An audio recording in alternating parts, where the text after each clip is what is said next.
March 10, 1945, the night Tokyo burned and 100,000 mothers never saw morning. It began at 12:08 a.m. when the first wave of American B-29 seconds crossed the dark Tokyo Bay. They weren't carrying high explosives, they carried fire. Each bomber released hundreds of canisters, small silver tubes filled with jellied gasoline and magnesium. When they hit, they didn't explode. They opened, they spread. Within minutes, Tokyo's wooden homes turned into torches. The wind, strong from the east, fanned the flames into a storm.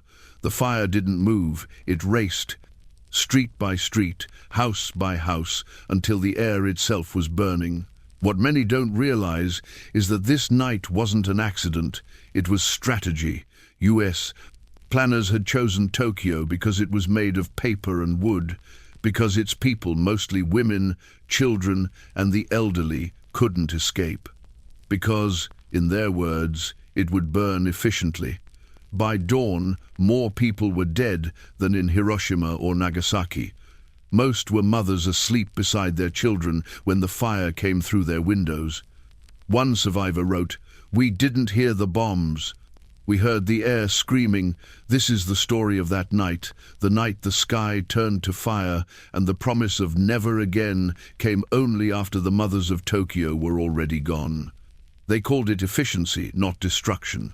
In early 1945, with Europe nearly won and Japan already collapsing, American commanders gathered inside briefing rooms far from the front lines. Maps of Tokyo covered the tables. No red dots for military targets, no circles around airfields or factories. Instead, they shaded entire neighborhoods, civilian districts marked simply as urban area. General Curtis LeMay, the man who would soon command the 20th Air Force, believed precision bombing was a waste of time, too costly, too slow. He had a different vision: to turn Japan's capital into an inferno so vast that surrender would be the only option left. He stripped the B-29 seconds of their guns to make room for more incendiaries. Each plane carried nothing but fire.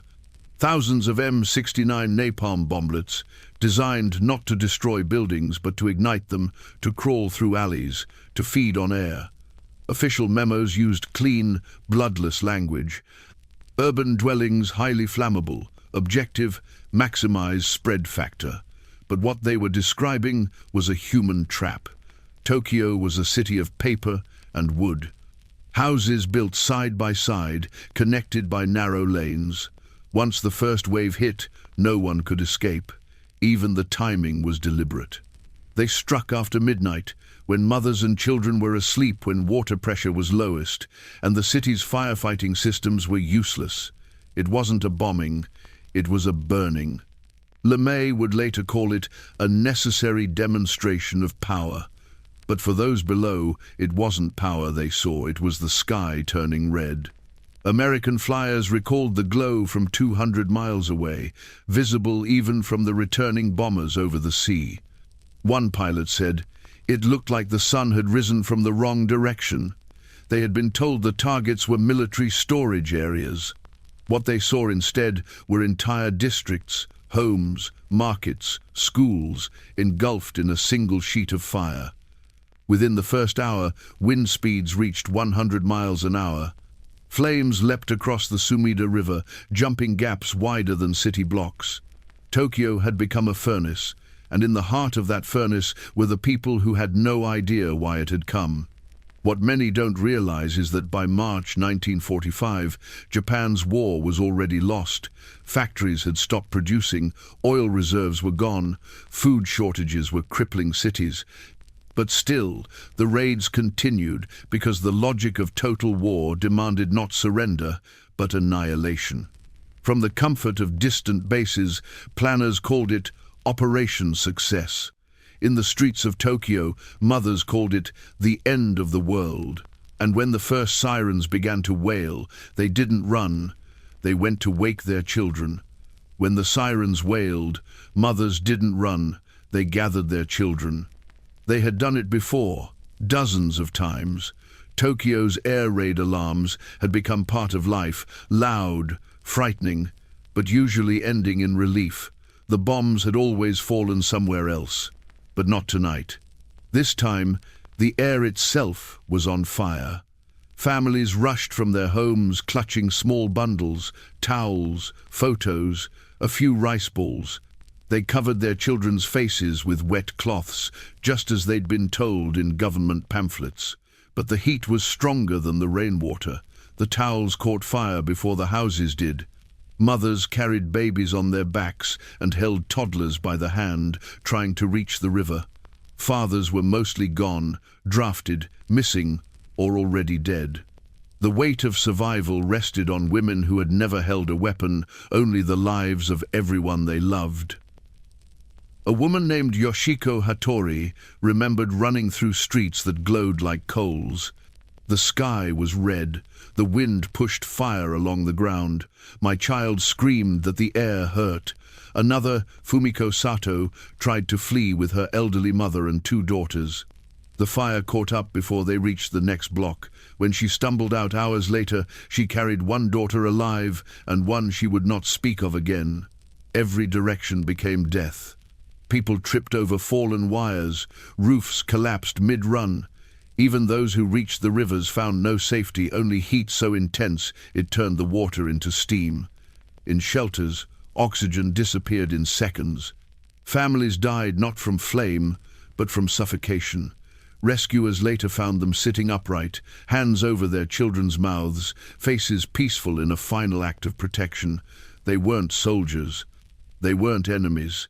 They were mothers who fought the only war they could against the fire itself. A survivor recalled finding a woman kneeling, her body shielding a small shape. When he touched her, she turned to ash, and beneath her was a baby still breathing. Historians would later note that 87% of the victims that night were women and children.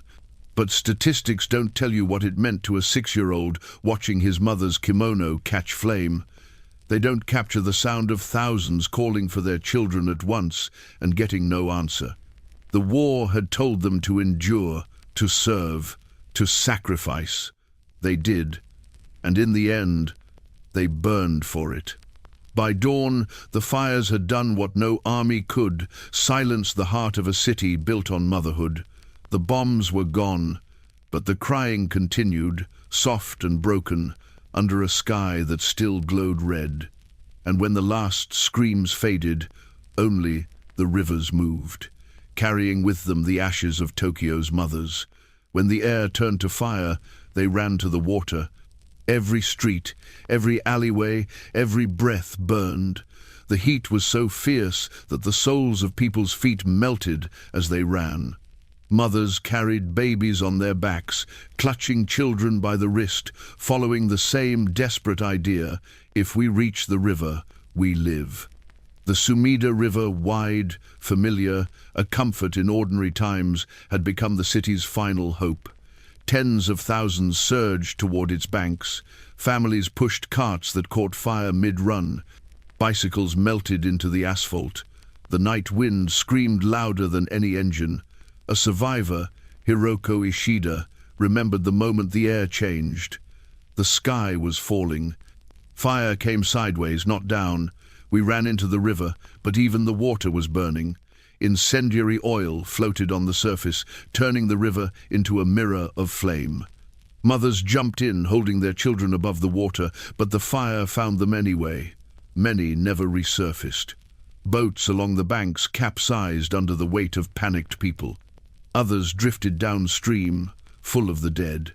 By 2 a.m., the Sumida, the Onagi, and the Arakawa rivers had become a single burning corridor. Witnesses said the sound was like wood crackling, until they realized it was human voices.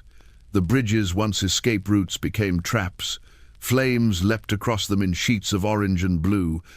People huddled underneath, believing the stone arches would protect them. When the oxygen vanished, so did the noise. A U.S. navigator, watching from above, later wrote in his diary, "I thought it looked beautiful. like molten metal poured over the city.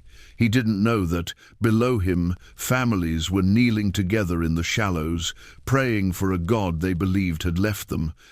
At dawn, when the wind finally slowed, the fires along the rivers began to die. But the water was no longer clear. It was thick, black, and silent. Fishermen trying to return days later found their boats tangled in hair and cloth. They rode through ashes that used to be streets. One of them said, "The river forgot how to move. It carried too much sorrow." By morning, the smoke over Tokyo could be seen as far as Yokohama. From above, the city looked like a cratered moon, no color, no sound, no life. And yet, for those few who survived, there was a cruel mercy. They no longer had to run, because there was nowhere left to run to. The fire had ended its work, the rivers had swallowed its proof, and the city had fallen into a silence deeper than any bomb could make.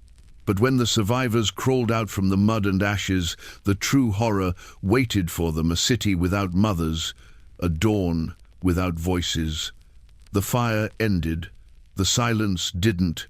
When the sun rose over Tokyo on March 11th, 1945, the smoke had thinned, but the city was gone. What had once been the beating heart of Japan was now a plain of ash and twisted metal, stretching farther than the eye could see. Survivors crawled out from the riverbanks, their hair singed, their clothes melted into their skin. The air was heavy with the smell of wet soot and something else, something people refused to name. Everywhere they looked, there were bodies. Some lay in rows, as if still sleeping. Others knelt, frozen mid-prayer. Many were mothers, still holding the small blackened shapes of children in their arms. A Buddhist priest, Reverend Shunryu Arai, recorded in his diary, "I found women clutching babies whose faces were untouched by fire, but whose lungs held no breath. They had shielded them until the end. The streets, once full of life, were now silent corridors of death. Dogs and cats had vanished. Even the birds had fled."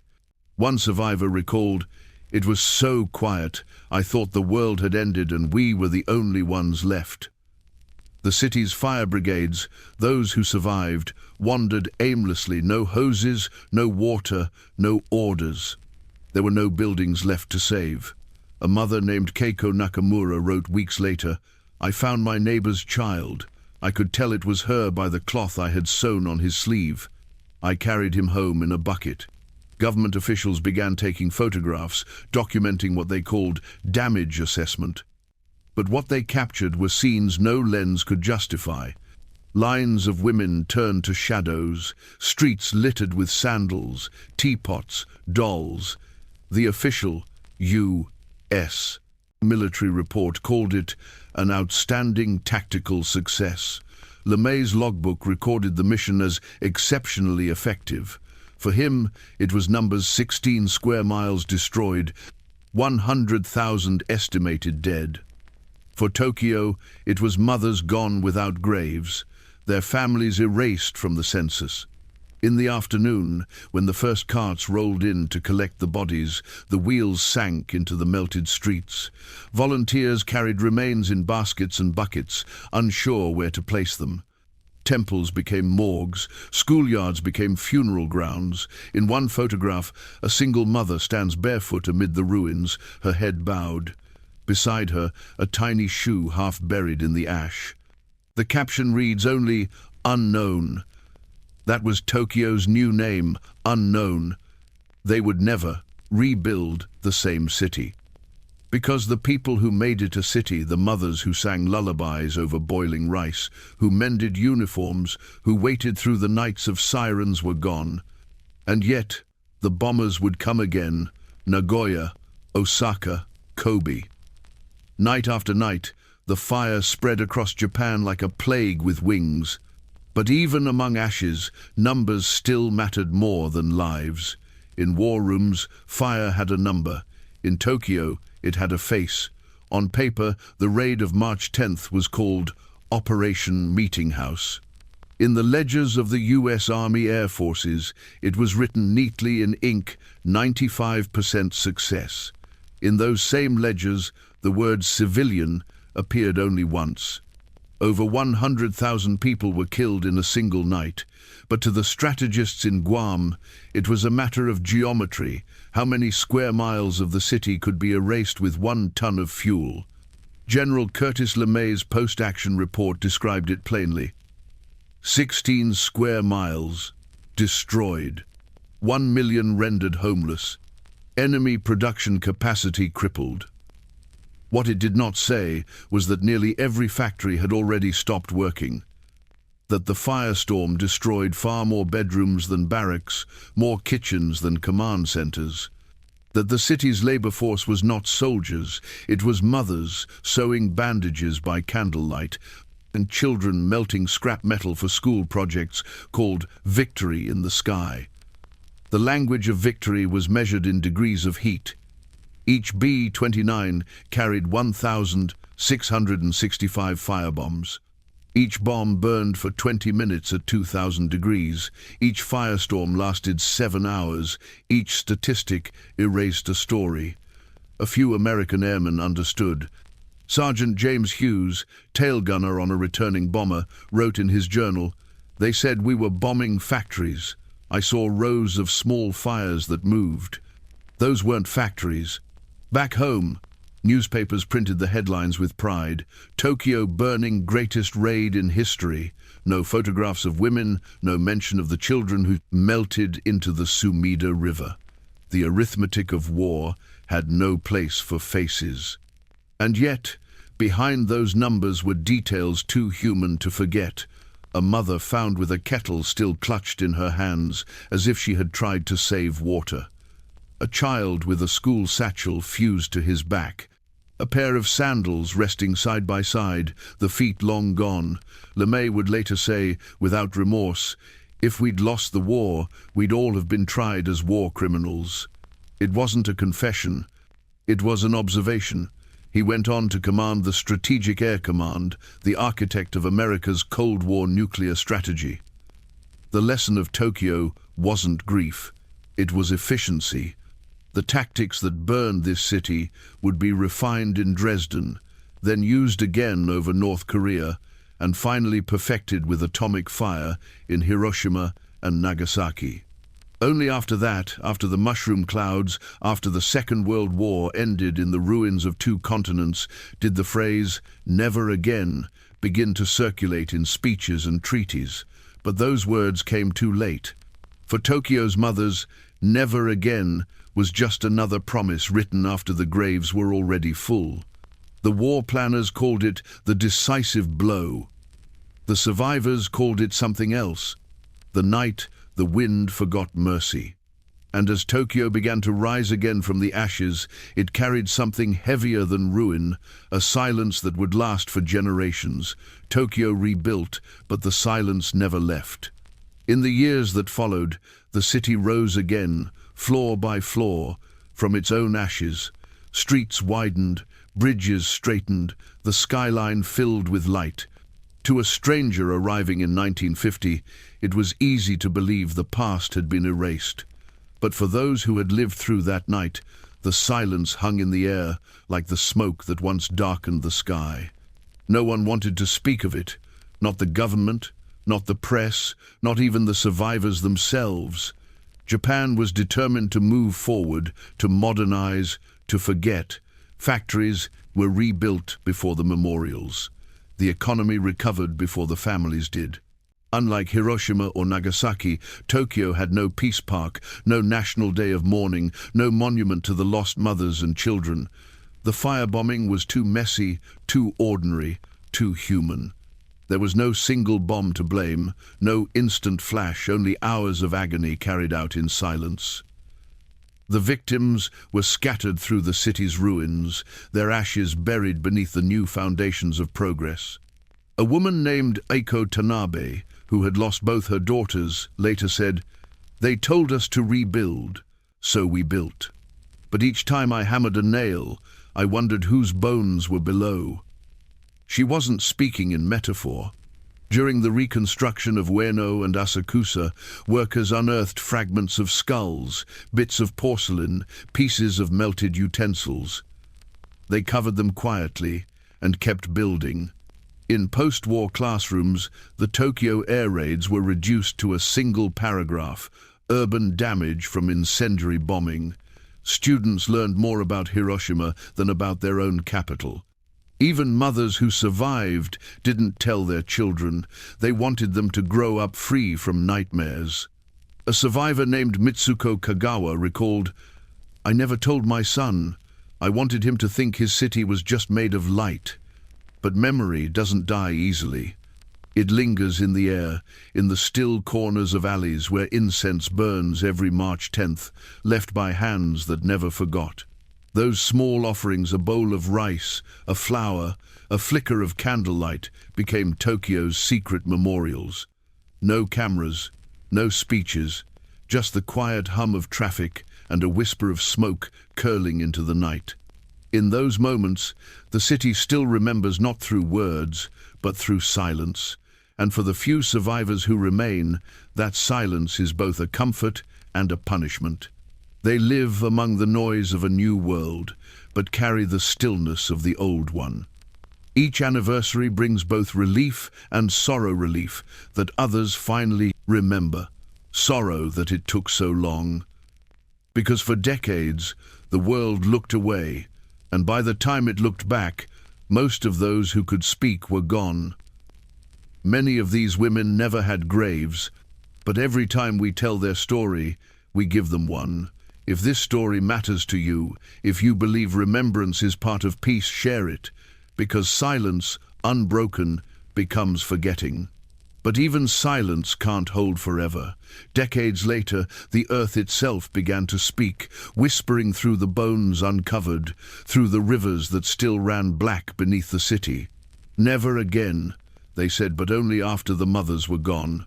In the aftermath of Tokyo's destruction, when the ashes had settled and the war finally ended, the world began to write its promises. Conventions, treaties, declarations of peace. But for the 100,000 mothers who burned in Tokyo, those words arrived like a letter to the dead, too late to be read, too late to matter. In August 1945, the atomic bombs fell on Hiroshima and Nagasaki. The horror of nuclear fire shocked the world into saying, never again. But the blueprint for those fires, the testing of how much death a city could endure, had already been written in Tokyo. Curtis LeMay, the man who ordered the raid, was promoted. When asked years later if he felt remorse, he said, "If we'd lost the war, we'd all have been tried as war criminals." He paused, then added, "But we didn't." That was the truth of it. Victory decided morality. Justice came only for the defeated. Tokyo's women never received apologies, not from the generals who planned it, not from the governments that watched in silence. Their deaths became a statistic, a paragraph in textbooks, a necessary operation in military histories. And yet, from that silence, a different kind of resistance began to grow. In the 1,950 seconds and 60 seconds, groups of widows and surviving mothers began to gather. They weren't activists or politicians. They were women who met quietly at temples, carrying photos of those they'd lost. They prayed for the dead, yes, but also for peace. They built small memorials from donations, simple stone pillars etched with words like "Mother and child rest here." They never accused, they never shouted, they simply remembered. Their gatherings inspired the early Japanese peace movements, the same ones that would march decades later for nuclear disarmament. They taught the nation that remembrance is not revenge, and peace is not born from forgetting. One survivor, Chiyoko Mori, who lost 3 children that night, said at a ceremony in 1975, "We forgive the pilots, but we will never forgive silence." That was the real promise, the quiet, human vow born from fire and loss, that no mother, anywhere, should ever have to shield her child from the sky again. And yet, in every new war that followed Korea, Vietnam, Iraq, the lessons of Tokyo dimmed a little more. Each generation added new ruins to the world, while the old ones faded into textbooks. Still, the vow survives, not in speeches or ceremonies, but in the soft persistence of memory. Every March 10th, at Kototoy Bridge, the air smells faintly of incense. Elderly women kneel, some with photos pressed to their hearts, others just staring at the river that once carried their loved ones away. They whisper to the water, not for vengeance, but for peace. "We remember you," one says. "We kept the promise." And above them, the city hums, trains running, lights glowing, life continuing. All of it built on the memory of one night when the sky itself turned against its people. They promised never again. And though the world would fail that promise many times over, Tokyo's mothers kept it the only way they could, by surviving in memory, by speaking through silence. The war ended, but Tokyo never stopped whispering.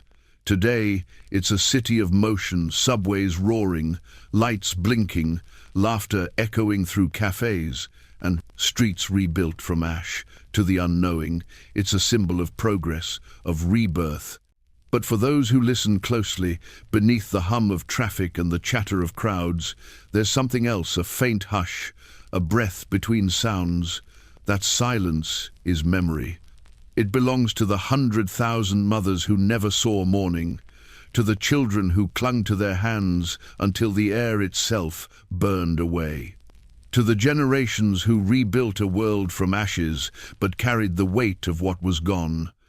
There are no grand memorials for them, no global speeches, just small shrines tucked in alleyways, names carved into stones, no one photographs, and incense smoke curling into the night sky, a quiet testimony that remembrance can outlast even fire.